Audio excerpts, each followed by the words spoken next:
This is a real photo of the woman who was frozen solid and lived. This happened back in the 80s. Her car got stuck in a ditch and she started walking to go get help. In the morning, they found her body frozen solid in a cattle ranch's porch in negative 22-degree weather. Her body temperature was so low that it didn't even register on a thermometer. And on top of that, her body was so frozen that the needles couldn't penetrate through the ice. They didn't think that she was still with us, but they decided to warm her up and just see if like something would happen. And somehow this actually worked and she survived. Like, this girl was put on the planet for a reason. Also, this is for educational purposes. I'm not trying to scare anybody.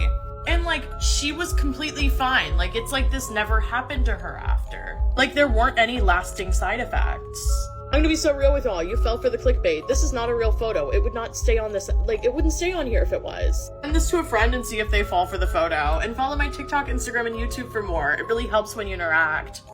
In the moonlight, my honey, I know is a dog. This is a story I am sure will be removed, so if you're watching this, buckle up. The year is 2009 in Woodstock, Illinois, and a man with the name of Kyle Morgan had just got done luring a homeless guy into his apartment after he promised him food, warmth, and something to drink. Being that it was in the middle of an Illinois winter, the homeless man could not pass it up. A couple weeks later, maintenance was called to Kyle's apartment after a foul odor was coming from it. They knocked, no response, and then used the master key to go inside. Upon entering, the sour smell of death smacked each of them in their face, and they saw the homeless man lying on the ground. But that wasn't it. He was slabbed anywhere between 20 and 30 times. He had the number 666 carved into his forehead, as well as Uno reverse cards showing the same numbers laying on his chest, and throughout the entire apartment was satanic writings written in the victim's blood. Kyle fled but was found multiple states away after a traffic incident that led to a high-speed chase, him hitting 2 people in the process, and then detained. He pled guilty but mentally ill and only received 30 years in prison. With that being said, he's going to be released in less than 20 years. This sick 23-year-old woman was pretending to be 14 years old online so she could have sex with teenage boys. Folks, I typically cover horror movies. This is fucking horror. This is real life horror, okay? People are sick. Alyssa was first arrested back in November. In November is when she was first suspected of having sexual relationship with a young boy. But while looking further into the case, detectives realized there were maybe 3 or 4 other victims around the age of 13 and 14 years old. Apparently, Alyssa was communicating to these underage boys on TikTok and Snapchat. And this is honest to God why I probably won't give my boys a cell phone until I feel it's appropriate. At that time, she was living with her parents in November with the first arrest. She was arrested last week for multiple felony charges, including sexual cyber harassment, possession of child pornography. They ordered for Alyssa not to have any electronics access while being in jail currently. Her next court appearance is April 16th. I will keep you guys updated and make sure you follow for all things spooky, because this sure as shit is spooky. And it really has me scared for our kids of this generation. Let me know your thoughts on this case in the comments.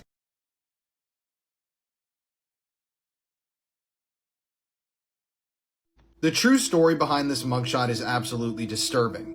This is 54-year-old Stanton Lee Pierce, and in 2017 he was sentenced to 40 years in prison for burning a body. So Stanton had been in and out of prison in the past, but in 2016 he got mixed up in a murder. These were the 3 people that were implicated in this murder scheme. There was 37-year-old Rebecca Bond, pictured over here, who actually shot and killed the 62-year-old victim, Louise Martinez. Then there was 56-year-old Lori Stone Perry and Stanton Pierce, and these 2 were convicted of moving the body. 62-year-old Luis Martinez had been missing for a while, and eventually investigators located his burned prize vehicle out in the middle of nowhere. And when I say out in the middle of nowhere, his burned car was really way out in the middle of nowhere in the woods. Obviously they knew something had happened to Louise, but they didn't know exactly what had happened. Well, Louise's body was eventually found also burned in a local cemetery, and from that point on, investigators knew that they were looking at a hardcore murder. Eventually, through investigation, investigators were able to determine that Stanton Pierce had helped clean up the crime scene and had helped move the body to that cemetery. He had collected shell casings after the victim was shot and killed, he had removed bullets from a wall that had gotten lodged in there, and he had even cleaned up blood from the surrounding area. And to finish the story out, Stanton Pierce was sentenced to 40 years in prison. He's going to be over 90 years old when he's finally released. This is why you have to be careful in national parks. So in 2016, a man completely dissolved in a hot spring in Yellowstone. A lot of people don't realize these hot springs are near boiling temperatures and a lot of them are severely acidic. And falling in happens more than we realize. It terrifies me so much that I made an entire podcast episode about it that's going up tonight. So it's believed that a 23-year-old man and his sister went into Yellowstone to go hot potting, which is when people secretly hang out in the cooler hot springs. It's like really not allowed in the park. His sister was filming him as he went over to one of the hot springs to reach down and touch it to test the temperature, and that's when he tumbled forward and fell in. A rescue team was able to get there and they saw his body floating in the pool because a fall like that kills you immediately. But a thunderstorm was coming in, so they were going to have to wait a while to get him out. And by the time they got there, there was nothing left. And unfortunately, this does happen more than we realize. Check out tonight's episode if you're interested in hearing more.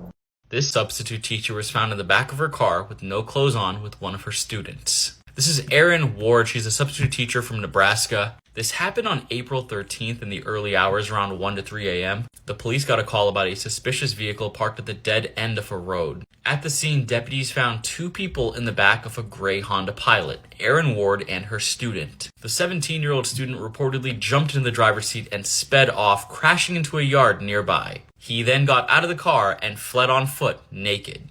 Deputies then got a hold of Erin Ward in the backseat, putting her clothes on. The vehicle was apparently owned by Ward and Ward's husband. Yes, she's married. She then admitted to deputies that she was having an affair with her high school student. Deputies then located the student. He had socks, a shirt, and boxers on. The officers transported the teen to a safe place to receive medical care and be interviewed. They did the same thing with Erin Ward. Erin Ward was then booked into the county jail. The principal of the school then put out a message. This substitute teacher will not be returning to our school for the 2023 to 2024 school year. I mean, duh. Let me know what you guys think about this case in the comment section below. And as always, these videos are for informational purposes only. This guy is the real Humpty Dumpty, and his story is much darker than you think. Deep in the eerie town of Puddlebrook, Kentucky, resided Gilbert Eggman, a man plagued by misfortune.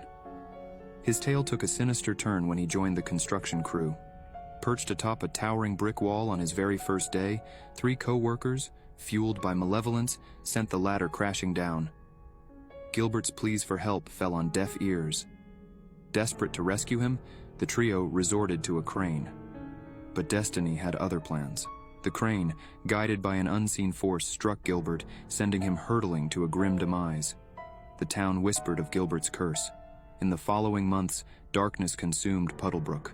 One by one, the 3 construction workers met their untimely ends, each death shrouded in mystery. Gilbert's curse, it seemed, had unleashed its wrath upon them, becoming an urban legend in the small town.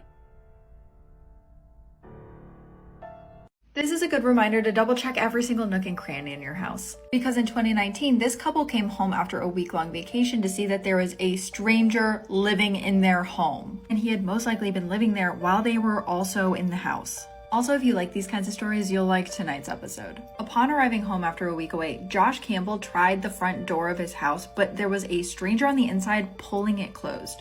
That stranger was 26-year-old Ezekiel Zayas, and yes, this is a video he left on their personal computers. The two were able to call the police and eventually get him out of the house, but that's when they saw all of the terrifying stuff he had been up to in the home. He also left them videos on their computers that included incredibly personal information that they had only shared with each other, meaning that he had been listening to their conversations. But the worst part was the knives. Ezekiel had left notes in the house about surgeries that he wanted to perform on the family, like a hand transplant. And when the couple went into their bedroom, they saw that there were knives and other utensils all around the bed. It seemed like he was preparing to do some sort of operation on them. Frogging stories are absolutely terrifying, and I don't want to give too much away, but you might be spooked by tonight's episode. Morbid Facts, Part 238. When actor Peter O'Toole cut off the tip of his finger in a boating accident, he dropped it in some brandy before putting it back into place and wrapping it with a bandage. But upon removing the bandage weeks later, he found out he'd put it back on the wrong way. During production for the 1969 movie Shark, a stuntman was killed on camera by a shark that was supposed to be sedated. After the production company used the man's death to promote the film, director Sam Fuller quit. When you develop scurvy, your body is extremely deficient in vitamin C, which is used to make the collagen that holds your skin together. Because of this, scurvy will cause your old scars to reopen. In 1904, a Swedish sailor named Carl Emil Peterson shipwrecked on a cannibalistic island in Papua New Guinea. A savage tribe carried Carl to their king, whose daughter instantly fell in love with him. 3 years later, Carl eventually married the king's daughter, and once the king died, Carl became king of the island himself.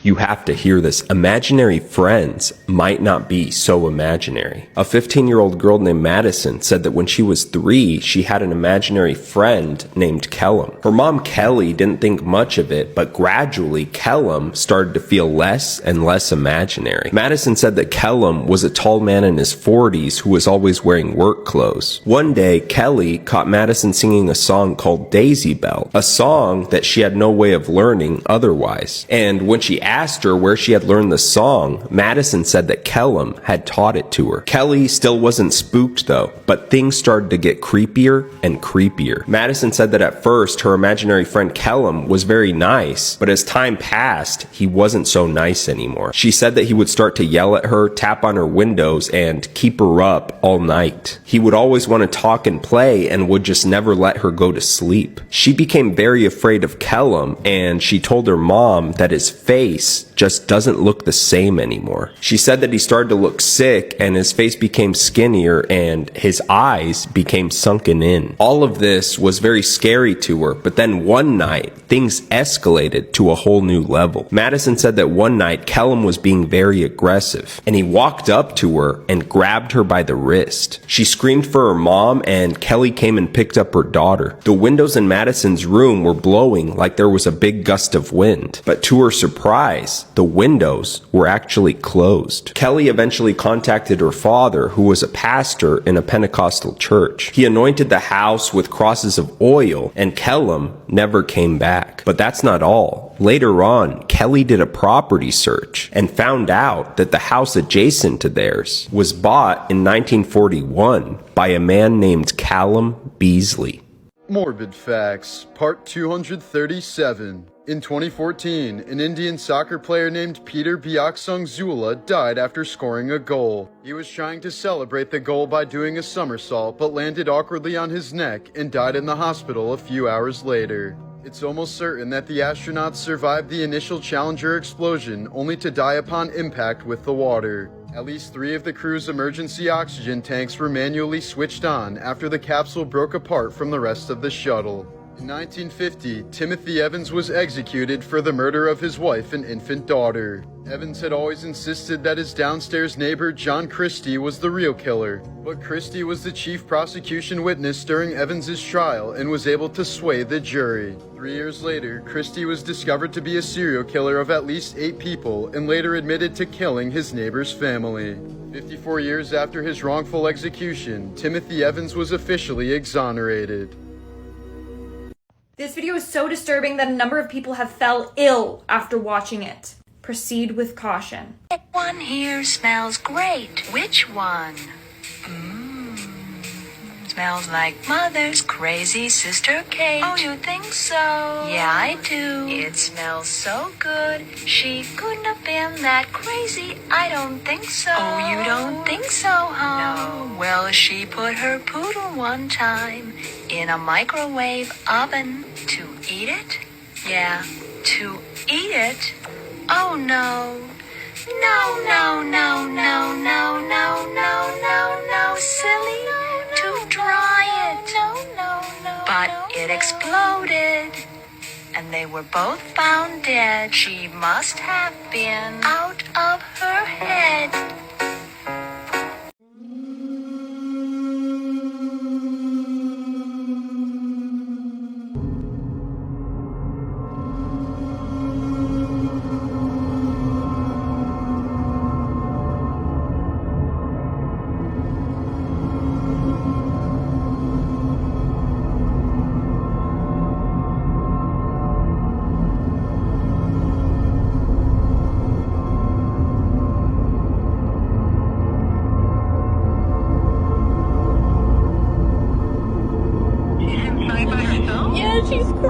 She's inside by herself. Okay, honey. How old is your child? She's 2. She's only 2. Gosh. I'm coming, baby. Okay? I'm coming.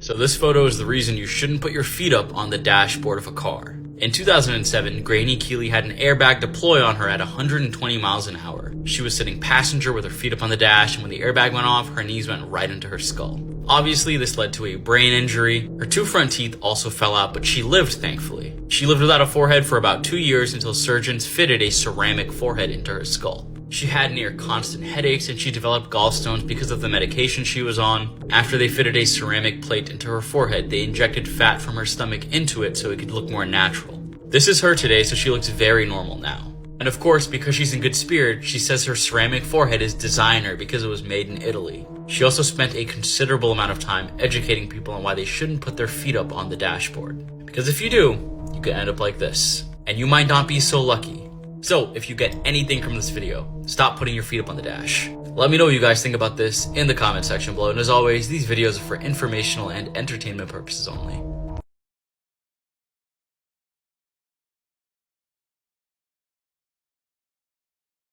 What they find out years later will haunt you. A young couple decided to take a late-night stroll through the forest, but little did they know what awaited them. As they walked, the man felt a sense of unease, but his girlfriend dismissed his concerns. Suddenly, the man stepped on something that felt alive and squishy under his feet. Before he could react, they heard rustling from the bushes beside them. They ignored it and kept walking until they returned home. Years later, and they were watching TV when an interview with a death row inmate caught their attention. The man had been asked if he had ever came close to getting caught for his heinous crimes. The killer responded with a chilling tale. "Yes, I remember one night in the woods a couple walked right by me. The man stepped on the body of the girl who I had just killed. I was hiding in the bushes just a few feet away, but they never saw me." The couple watched in horror as the name of one of the most notorious serial killers was revealed. His name was Ted Bundy. Follow because my next story is crazy.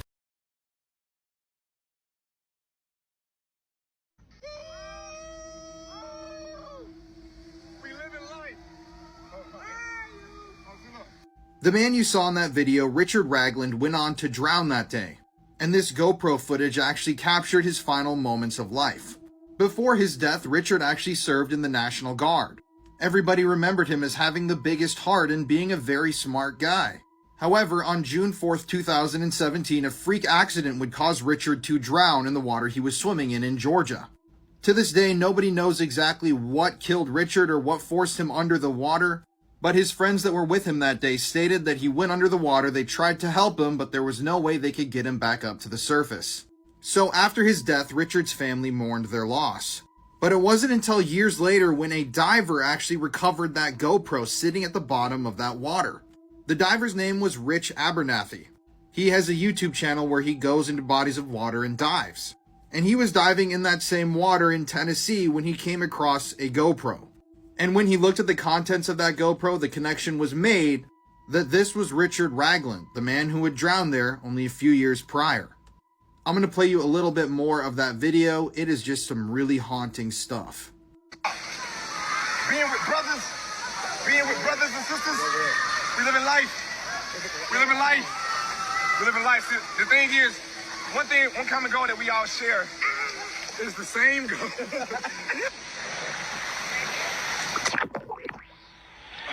If you want to hear more true crime stories, listen to the podcast Murder in America that I co-host with my wife, Courtney. It's available on all streaming platforms.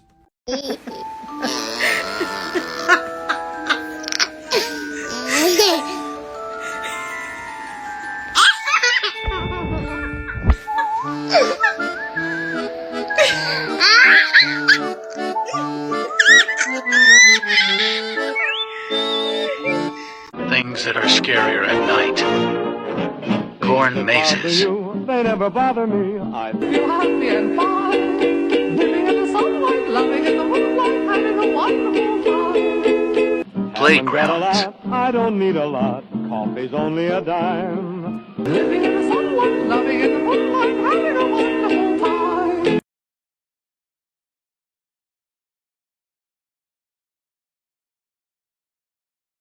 The ship that caused the bridge to collapse in Baltimore apparently had electrical issues prior to leaving port, but proceeded to go anyways. For those of you that don't know, this is the Francis Scott Key Bridge, and this cargo ship ran into it one night on March 26th. That caused 6 construction workers who were working on the bridge to fall and die.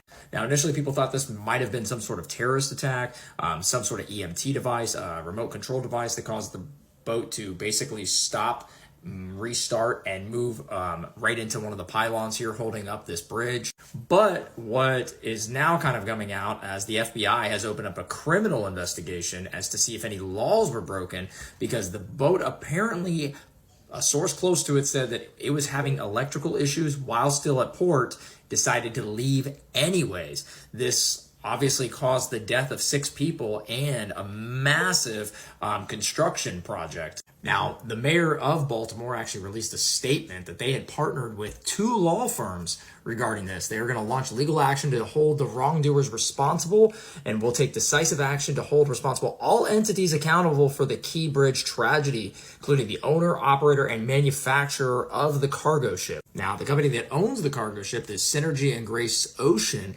and they actually filed a petition to seek a limit to their legal liability in this case. They are trying to set the cap at $43.6 million maximum liability for this bridge, which would be obviously way more expensive to repair. Now, those companies filed the petition under the 1851 maritime law that allows them to seek to limit their liability to the value of the vessel's remains after the casualty. Basically stating that the value of the cargo ship was $90 million, minus out, $28 million for repair costs and $19.5 million in salvage costs. They limit their liability to that. Whereas attorneys for some of the victims are stating that they're using an archaic law to try and skate around paying what they're rightfully owed to pay. Now, the road crew that was on the bridge had 0 warning, whereas 6 of the people ended up perishing. 3 bodies still have not been recovered. And it was only a last-minute mayday that allowed the police to make it to the bridge to stop any traffic from coming over it. If you haven't heard about the extremely disturbing case known as the Girl Scout murders, then you may want to stick around. Viewer discretion is advised. In June of 1977, more than 100 girls headed off to Camp Scott in Locust Grove, Oklahoma, hoping for a summer filled with fun and newfound friendships. But little did these girls know that their dream would become short-lived extremely fast after a tragic event took place on the campgrounds. It was about 2 months before the incident occurred when a young camp counselor found a note in her belongings claiming that there was going to be 3 girls in one tent murdered this year while all the girls were attending camp. Knowing that the campers and other counselors like to play pranks on one another, she just dismissed the note and left it there as a joke. But little did she know that she would come to regret this very quickly when the tragic events began to unfold on the campgrounds. On the night of June 12, 1977, a storm blew through Oklahoma, leaving the girls to take cover and hide away in their sleeping bags to be protected from the bad weather. It wouldn't be until the next morning that a camp counselor would come and check on the girls after the storm and realize that 3 of them were stuffed deep down in their sleeping bags with bloody sheets and signs of strangulation, rape, and even mutilation. The 3 girls whose dead bodies were found in those sleeping bags were 8-year-old Lori Farmer, 9-year-old Michelle Goose, and 10-year-old Denise Milner. After the death of these 3 innocent girls, police and other law enforcement agencies rushed to the scene so that they could start their investigation and get to the bottom of who could have possibly targeted these 3 innocent girls. Discovered near the campgrounds was a cave that police would decide to go into, where they would find masking tape and 2 wedding photos, which seemed to be a very strange combination. After the photos were released to the public, an old prison employee actually called in, claiming that he has seen those photos before and he's almost certain he knows who committed these horrific acts on these young women.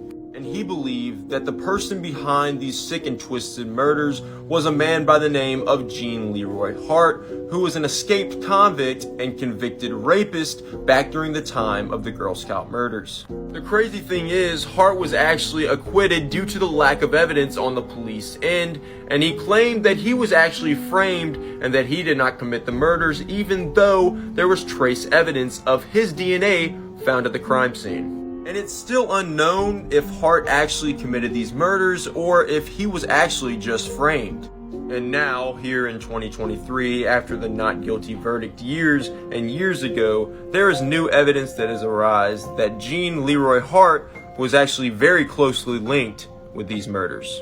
This 10-year-old kid murdered other children, and she pretty much got away with it. This is the twisted story of serial killer Mary Bell. So Mary was born in 1956 in England. And when she was a child, she displayed some disturbing behaviors. She was violent, she would lash out at her family, and they knew that there was just something wrong with her, but they didn't know exactly how far this temperament would take Mary. In 1968, a boy who had been playing with Mary Bell was pushed by her off of a roof. And later on that same evening, the parents of 3 small girls called the police and said that these girls had been playing with Mary Bell and that she had tried to strangle them while they were in a play pit. Now, Mary was interviewed by the police. Keep in mind, she was a child at the time as well. She claimed that she had nothing to do with this, the kids were lying, blah, blah, blah. And so the police let her off with a warning. They alerted local authorities, but they couldn't do anything. But that leads us to May 25th, 1968, the day before Mary Bell's 11th birthday. On that day, she lured a 3-year-old boy named Martin Brown into an abandoned house and strangled him to death for no reason alone. She then left the boy's body in there and went on with her day. So the next day on Mary's birthday, she and a friend broke into a nursery and vandalized the place. And eventually, when the police checked the scene of the crime, they discovered some of these disturbing notes that Mary had left. This one read, "I murder so that I may come back." And another one said, "We did murder Martin Brown, F off." These notes were written by Mary Bell and left there. It was almost like she wanted to get caught, or she wanted to toy with the parents. Then, a couple months later, in July of the same year, 3-year-old Brian Howe went missing. And when they found Brian's body, they made some disturbing discoveries. There were puncture wounds covering the kid's legs. The letter M had been haphazardly carved into his stomach. Hair had been sliced off from his scalp, and his privates had been mutilated. Eventually, though, it was found that Brian died from strangulation. And when the coroner was looking at his corpse, they determined that the killer was probably another child. So eventually, after a large manhunt and an investigation by the police, authorities were led to Mary Bell, who was seen playing with Brian on the day of his death. I mean, there are a lot of details that go into the story. I can make a more detailed story time if you want, but eventually Mary confessed to killing Brian and also confessed to murdering 3-year-old Martin just a few months prior. So after a 9-day trial, which there are some crazy details in that as well that we could cover, Mary Bell was cleared of the murder charges, but she was convicted of manslaughter charges. At the time, she was only 11 years and 6 months old, making her Britain's youngest convicted female killer. A statistic and a record that she still holds to this day. But Mary Bell only ended up serving about 12 years in prison for the murder of those 2 young boys. And she was released back into society in 1980 at the age of 23. She's still alive, and nobody knows exactly where Mary Bell is today, as she's been granted lifelong anonymity by British courts. She has her own child, and like I said, she's not dead, so nobody knows exactly where she is. So if you're watching this from England, your next door neighbor may have been a child killer. You never know.